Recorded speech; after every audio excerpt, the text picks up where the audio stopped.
آپ کو میں بتاتا ہوں میرے عزیزو، آج پلٹنے کی رات ہے، آج واپس بارگاہ رب میں آنے کی رات ہے۔ میں نوجوانوں سے آج صرف اپیل کر سکتا ہوں، چھوڑو اس لال و رنگ کی دنیا کو، اس سے ہونا کچھ نہیں ہے سوائے داغ دھبے کے۔ تم اپنی زندگی کو اگر عیاشیوں کے نظر کر دو گے کہ کچھ نہیں حاصل ہونا ہے، کچھ نہیں حاصل ہونا ہے۔ ان گناہوں کی لذت زیادہ دیر کی نہیں، بہت جلدی ایکسپائر ہو جاتی ہے، اور نیکیوں کی لذت قبر نہیں حشر میں بھی باقی رہتی ہے۔ چھوڑ دو ان زندگیوں کو اور واپس آؤ بارگاہ مولا میں۔ مولانا روم فرماتے ہیں مدینے میں ایک سارنگی رہتا تھا، سارنگی بانسری بجانے والا، اسی سے اس کی کمائی چلتی تھی، بجاتا تھا، سریلی آواز، سریلی اس سے میوزک نکلتی تھی، لوگ سنتے تھے۔ وقت گزرتا گیا، اسی کی کمائی میں چلتے رہے، لیکن ایک بات یاد رکھنا ہے نوجوانوں، وقت سب کے ساتھ ہمیشہ ویسا نہیں رہتا۔ آج جو نوجوان ہیں کل بوڑھے ہو جائیں گے۔ آج بہت سارے نوجوان یہ سمجھتے ہیں کہ مجھے کیا فرق ہے، میرے پاس طاقت ہے، قوت ہے، میرے پاس مال ہے، میں جو چاہوں کر لوں گا۔ وقت سب کے ساتھ یکساں نہیں رہتا، بہت جلدی چیزیں زائل ہو جاتی ہیں، ختم ہو جاتی ہیں۔ ہم نے ان لوگوں کو بھی دیکھا ہے جن کے بارے میں، ابھی میں زیادہ پرانی بات نہیں کر رہا ہوں، 10 سال پہلے کی بات، جن کا یہ اعلان تھا کہ اتنا مال ہے کہ ہماری 7 پشتیں کھا سکتی ہیں، لیکن اسی بندے کو میں آج دیکھتا ہوں وہ 10-10 روپے مانگتا ہے، 10-10 روپے آج بھی مانگتا ہے۔ کہاں گئی دولت؟ ایک حالت میں ہمیشہ انسان نہیں رہتا، بدل جایا کرتی ہیں کیفیتیں۔ وہ سارنگی جو زندگی بھر بانسری بجا بجا کر کے پیسہ کماتا تھا، 80 سال کا ہو گیا، سانس پھولنے لگی۔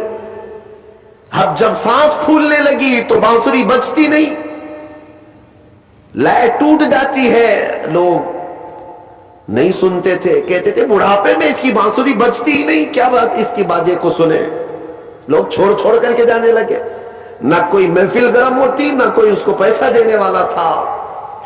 اور اب تو ایسے حالت ہو گئی کہ اس بوڑھے کے 80 سال کی عمر میں پیٹ کے لالے پڑ گئے، کھانے پینے کے لیے کچھ نہیں ہے، جو کچھ بھی ملتا تھا وہ بانسری کے بجانے سے ملتا تھا۔ تھک ہار کر کے اپنی بانسری کو لے کر کے آیا جنت البقیع قبرستان، مدینہ طیبہ کا مشہور قبرستان۔ غالباً ایسی کوئی مقدس رات رہی ہوگی، یہ حضرت عمر فاروق کا زمانہ ہے۔ رات کافی ہو چکی، مدینہ سو رہا، مدینے کے لوگ سو رہے ہیں، اور وہ قبرستان میں آیا اور قبروں کو دیکھنے لگا۔ کہا عنقریب میرا بھی یہیں جانا ہے، مجھے بھی منو مٹی تلے اب دب جانا ہے، چند لمحوں کا میں مہمان ہوں، چند دنوں کا پتہ نہیں۔ اور زندگی بھر بانسری بجا بجا کر کے کھاتا رہا۔ آج کے دن اس نے کیا کیا، بانسری اٹھایا اور توڑ دیا، لکڑی کی ہوتی تھی، توڑ دیا اور کہا اے رحمان تیرا بندہ ہوں، دنیا نے مجھے کھلانا پلانا چھوڑ دیا ہے، کیا اب تو بھی نہیں کھلائے گا، کیا تو بھی نہیں پلائے گا؟ وہ پکارتا رہا اور روتا رہا اور کہا میرے پاس اس کے علاوہ اب کوئی دروازہ باقی نہیں ہے کہ میں پلٹ کر کسی اور سے سوال کروں۔ لوگ عزت دیا کرتے تھے، بانسری والا، سارنگی والا بڑی میٹھی آواز میں بجاتا تھا۔ آج جب ایسی کیفیت آئی تو سارنگی بانسری توڑ دیا اور پکارتا پکارتا تھک ہار کر اسی قبرستان میں مٹی میں ہی سو گیا، تھک کر کے گر گیا نیچے۔ جانتے ہیں سیدنا عمر ابن خطاب رضی اللہ تعالیٰ عنہ مسجد نبوی میں رات کے وقت قرآن پڑھ رہے تھے، عبادت میں مشغول تھے۔ آپ کی آنکھیں کیا بند ہوئی، مصطفیٰ کریم صلی اللہ تعالیٰ علیہ وسلم تشریف لائے۔ کہا عمر اٹھو مسجد سے، جاؤ جنت البقیع میں میرا ایک غریب امتی بھوکا ہے، میرا ایک غریب امتی بھوکا ہے، میرے رب نے حکم دیا کہ اس کے کھانے پینے کا انتظام کرو۔ اللہ اکبر۔ حضرت عمر بیدار ہوئے کہ رسول پاک صلی اللہ علیہ وسلم حکم فرمائے اور رحمان کا حکم آیا کہ کوئی کھانے کے لیے مجبور ہے. تو حضرت عمر کہتے ہیں کہ ضرور کوئی مقدس مہمان ہے میرے مصطفیٰ کا, کوئی مقدس مہمان ہے, کوئی بڑا نیکوکار آدمی ہے جس کے لیے مولا نے حکم فرمایا, اپنے گھر سے توشہ بنوایا اور اچھی غذا بنوائی اور لے کر کے خود اپنے ہاتھ سے جنت البقیع آئے اس مہمان کو ڈھونڈنے کے لیے. کون مقدس مہمان ہے؟ پورے قبرستان میں کوئی نظر نہیں آیا, اور اس مٹی پر یہی بوڑھا کمزور اپنی بانسری توڑے ہوئے گرا ہوا نظر آیا.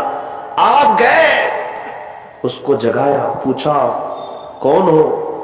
وہ جھجک کر کے اٹھ گیا اور سامنے امیر المومنین کو دیکھ کر ڈر گیا کہ کہیں میری سزا کا وقت نہ آ گیا ہو, کوڑے نہ مارے جائے مجھے. اٹھ گیا. حضرت عمر نے کہا کیا تو ہی بھوکا آدمی ہے؟ کیا تو ہی پیاسا آدمی ہے؟ کہا ہاں امیر المومنین, بھوکا اور پیاسا تو میں ہوں. دسترخوان وہیں بچھایا, توشہ اس کے سامنے کھول دیا اور کہا لے کھا لے, تیرے کھانے کے لیے رحمان نے مجھے بھیجا ہے. مصطفیٰ کریم صلی اللہ علیہ وسلم کا حکم ہے.